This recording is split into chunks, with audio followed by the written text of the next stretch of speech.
Давай, быстрее, быстрее, давай. Все, уходим.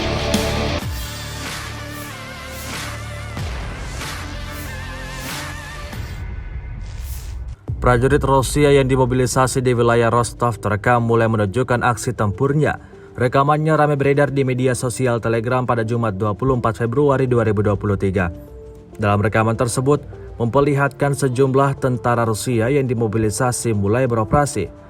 Mereka mulai berlari, menggempur posisi musuh dengan meluncurkan rentetan tembakan dari garis depan ke arah Donetsk.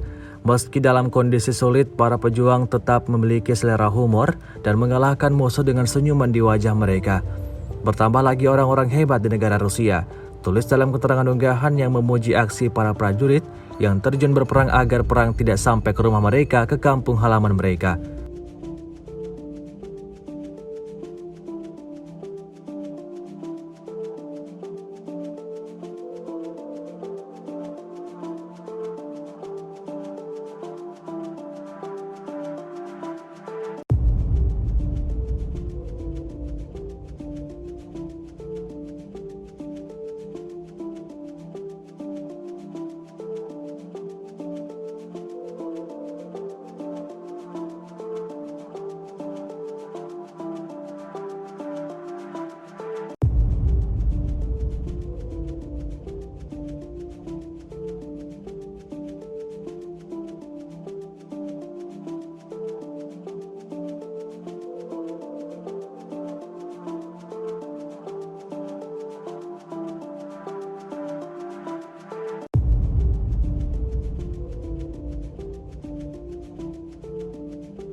Setahun berjalan, Rusia melaporkan secara total 387 pesawat Ukraina, 210 helikopter, 3.222 kendaraan udara tak berawak, 405 sistem rudal anti pesawat dieliminir sejak awal operasi khusus.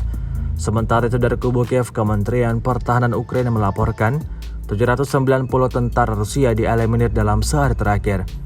Total 145.850 prajurit Federasi Rusia meninggal sejak awal konflik hingga saat ini.